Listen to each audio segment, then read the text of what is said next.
Breaking news. Anakapalli జిల్లా నర్సీపట్నంలో ఉద్రిక్త పరిస్థితులు కనిపిస్తున్నాయి. శారదానగర్లో వైసీపీ నాయకుడి బిల్డింగ్ కూల్చివేతకు మున్సిపల్ అధికారులు రంగం సిద్ధం చేశారు.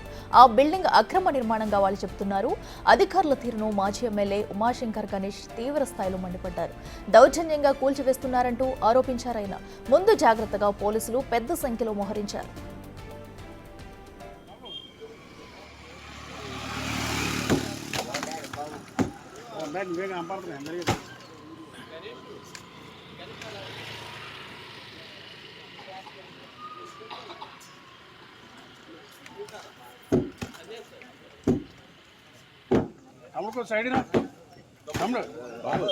బాబు మా రిక్వెస్ట్ ఏంటంటే 2 రోజులు మీరు అడిగారు కనుక ఒక రోజు ఫోటో సాయంత్రం వరకు ఇవ్వండి.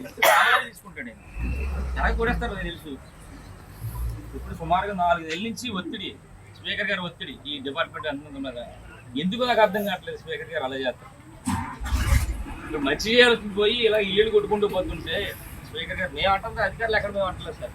అధికారులు ఎక్కడ మేము కామెంట్ ఎందుకంటే పైనుంచి ఒత్తిడి ఉంటే తప్పదు, మీరు కూడా చేస్తారు. ఆయనకు ఉండాలి స్పీకర్ గారికి. ఈరోజు ఈ అసెంబ్లీలు స్టార్ట్ అవుతున్నాయి. స్పీకర్ స్థానంలో కూర్చుంటాడు, అక్కడ కూర్చొని ఇక్కడ ఆయన పోతాడు, ఇక్కడ నచ్చిపట్టలు ఇది ఆపరేట్ చేస్తాడు. అంత దారుణం సార్. ఆయన మీద బోర్డు ఆశలు పెట్టుకుంది. నియోజకవర్గంలో పెద్ద పదవి వచ్చింది కదా, మంచి చేస్తాడని చెప్పి ఆయన అనుకుంటుంటే ఇలాంటి చిల్లర పనులు చేస్తున్నాడు ఆయన కోసం. మా రిక్వెస్ట్ అదే సార్, టైం ఇవ్వండి. ఈ రోజు మధ్యాహ్నం వరకు సాయంత్రం వరకు ఇవ్వండి. సామాన్లు తీసుకోవాలి, లేబర్ని పెట్టినట్టు ఆయన తీసుకుంటాడు. మా రిక్వెస్ట్ మీరే బతకాలి, మీరే సంపాదించుకోవాలి, మీరే ఉండాలి. ఎంతకాలం ఉంటావు? వయసు అయిపోయింది నీకు. అప్పుడే 70 చిల్లర వచ్చింది. అయ్యని పత్రు ఎక్కడున్నావు చూడు. కంగారు లేదు, వదిలిపెట్టే పని లేదు నిన్ను. అది మాత్రం గ్యారంటీ. ఉండండి మీరు. పక్క చేయించాలి కదా ఆయనకి. పక్కది కూడా చేయించమనండి. పక్కదే ఆలు అమ్మితే మీరు కొనుక్కున్నారు. ఆ రోజు ఈ రోజు నా కుటుంబం కాబట్టి, నా అన్నదమ్ముడు కాబట్టి మీరు తీస్తున్నారు. వాళ్ళు రమ్మనండి. నా ఆస్తుల మీదకి రమ్మనండి, నా జోలికి రమ్మనండి. చంపేమనండి లేస్తేనే.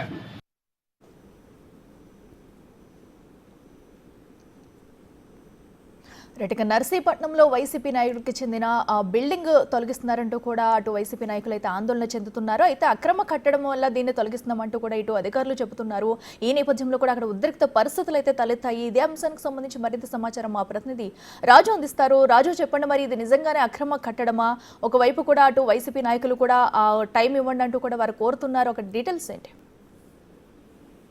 నర్సీపట్నం మాజీ ఎమ్మెల్యే ఉమాశంకర్ గణేష్ ప్రధాన అనుచరుడిగా ఉన్నటువంటి కర్రీ శ్రీను సంబంధించిన ఇంటిని ప్రస్తుతం అయితే మున్సిపల్ అధికారులు కూల్చివేస్తున్నటువంటిది అయితే మనం చూడొచ్చు. ముఖ్యంగా పంట కాలంపై ఇంటి సగం పైగా నిర్మాణం చేపట్టారనేది అంటే అధికారులు పూర్తి స్థాయి దర్యాప్తు చేసిన తర్వాత ఈ ఇంటి నిర్మాణానికి సంబంధించి కూల్చివేతలు అయితే చేస్తున్నారు. అయితే ఇప్పటికే ఈ ఇంటి నిర్మాణము అక్రమంగా చేపట్టారని కోర్టులో కేసు వేసినటువంటి నేపథ్యంలో కోర్టు ఆదేశాలతోనే మున్సిపల్ అధికారులు ఈ ఇంటిని కూల్చివేతలు అయితే చేస్తున్నటువంటి పరిస్థితి అయితే కనిపిస్తుంది. అయితే ఇది అక్రమ కట్టడం కాదు, కావాలనే అంటే కేసుల్లో ఎక్కించడానికి, అదేవిధంగా వైసీపీకి సంబంధించినటువంటి నాయకులను ఇబ్బందులకు గురి చేయడానికి మాత్రమే ఈ కట్టడాన్ని కూల్చివేస్తున్నారంటూ అటు కరిత్రీన్తో పాటుగా నర్సీపట్నం మాజీ ఎమ్మెల్యే ఉమాశంకర్ గణేష్ కూడా ఘటనా స్థలానికి చేరుకుని తెల్లవారుజాము నుంచి కూడా ఒక ఆందోళన చేస్తున్నటువంటి పరిస్థితి ఉంది. అయితే అక్కడ భారీగా పోలీసులు మోహరించడంతో పాటు మున్సిపల్ అధికారులు కూడా కోర్టు ఆదేశాలు ఉన్నాయి. దీన్ని కనుక మీరు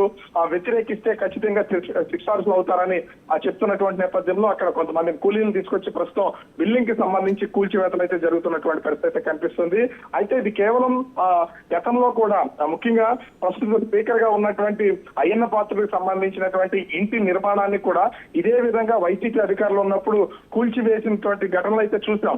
ఈ నేపథ్యంలోనే అటు కూటమి అధికారంలోకి వచ్చిన తర్వాత వైసీపీకి సంబంధించినటువంటి ప్రధానమైనటువంటి అంటే ఆ నర్సీపట్నం నియోజకవర్గంలోకి సంబంధించి మాజీ ఎమ్మెల్యే ఉమాశంకర్ గణేష్ ప్రధానమైనటువంటి అనుచరులు ఎవరున్నారో వాళ్ళకి సంబంధించినటువంటి కేసులన్నీ బయటికి తీసుకొచ్చి కక్షపూరితంగా వ్యవహరిస్తున్నారని ప్రస్తుతం అయితే మాజీ ఎమ్మెల్యే ఆరోపణ చేస్తున్నటువంటి పరిస్థితి అయితే ఉంది. కర్రీ శ్రీను కూతురు కూడా అంటే ఈ నర్సీపట్నం మున్సిపల్ కి సంబంధించి ఒక కౌన్సిలర్ గా కూడా ఆయన కూతురు ఉన్నటువంటి పరిస్థితి అయితే ఉంది. ప్రతి చోట కూడా ఈ రాజకీయానికి సంబంధించి మున్సిపల్ కౌన్సిల్ లో మార్పులు జరుగుతున్నటువంటి నేపథ్యంలోనే భయపెట్టడానికి ఇంటి నిర్మాణాన్ని కూల్చివేస్తున్నారు అనేది వైసీపీ చేస్తున్నటువంటి ఆరోపణ. కానీ ఇది అక్రమ కట్టడం, పంటకాలం మీద ఈ నిర్మాణం చేపట్టారు కాబట్టి కోర్టు ఆదేశాలతోనే మేము కూల్చివేతలు చేస్తున్నామని మున్సిపల్ అధికారులు చెప్తున్నటువంటి పరిస్థితి కనిపిస్తుంది. అఖిల అయితే రాజు ఇప్పటివరకు అటు మాజీ ఎమ్మెల్యేకి సంబంధించిన ఒక్క బిల్డింగే గుర్తించి కూల్చివేస్తున్నారా, లేదా ఇలాంటి అక్రమ కట్టడాలను ఇంకా గుర్తించే అవకాశం ఉందంటారా? అంటే ఈ అటు మాజీ ఎమ్మెల్యే ప్రధానమైనటువంటి అనుచరుడిగా కరిసీన్ ఉన్నారు. ముఖ్యంగా చూస్తే అటు మాజీ ఎమ్మెల్యే ఉమాశంకర్ గణేష్ కు సంబంధించినటువంటి ఏ విధమైన కట్టడాలని ఇప్పటివరకైతే అటు మున్సిపల్ అధికారులు కానీ పంచాయతీలకు సంబంధించిన అధికారులు కానీ ఎక్కడ ఏమీ గుర్తించలేదు. కానీ ప్రధానమైనటువంటి అనుచరులు వైసీపీ అధికారంలో ఉన్నటువంటి సమయంలో అక్రమాలకు పాల్పడినటువంటి వాళ్ళు ఎవరున్నారో వాటిని మాత్రం ప్రస్తుతం అయితే గుర్తిస్తున్నటువంటి పరిస్థితి కనిపిస్తుంది. మాజీ ఎమ్మెల్యే ఉమాశంకర్ గణేష్ కి వీళ్ళ ఫాలోవర్స్ గా ఉన్నటువంటి వాళ్ళందరినీ కూడా కొంతవరకు సెట్ చేసి పెడితే కొంత బలాన్ని తగ్గించవచ్చు అనేది ఇక్కడ చూస్తున్నటువంటి పరిస్థితి ఉంది. కూటమి ప్రభుత్వం అధికారంలోకి వచ్చిన తర్వాత కూడా వైసీపీ అధికారం కోల్పోయినా కూడా నర్సీపట్నంలో ఉమాశంకర్ గణేష్ మాజీ ఎమ్మెల్యేకి, అదేవిధంగా ప్రస్తుతం స్పీకర్ గా ఉన్నటువంటి అయ్యన్న పాత్రుడు వర్గానికి తరచూ వివాదాలు అయితే తలెత్తుతున్నటువంటి పరిస్థితి అయితే ఉంది. అదే నియోజకవర్గంలో రకరకాల ఆందోళనలు ప్రతి నెల ఏదో ఒకటి చేపడుతున్నటువంటి పరిస్థితి అయితే ఉంది. ఈ నేపథ్యంలోనే వైసీపీ చేస్తున్నటువంటి వాటిని తగ్గించాలంటే ఖచ్చితంగా ఈ అక్రమ కట్టడాలు, అక్రమంగా భూములను ఎక్కడెక్కడ వీళ్ళు కబ్జా చేశారనే వాటిని మొత్తం డేటా అంతా కలెక్ట్ చేసి చర్యలు చేపడుతున్నటువంటి పరిస్థితి అయితే ఉంది. ఈ నేపథ్యంలోనే ఇది అక్రమ కట్టడం అంటూ కోర్టు ఇచ్చినటువంటి ఆదేశాల మేరకు మున్సిపల్ అధికారులు అయితే ప్రస్తుతం ఈ బిల్డింగ్ ని కూల్చివేస్తున్నటువంటి పరిస్థితి కనిపిస్తుంది. అఖిల రైట్ రాజు, థ్యాంక్ యూ.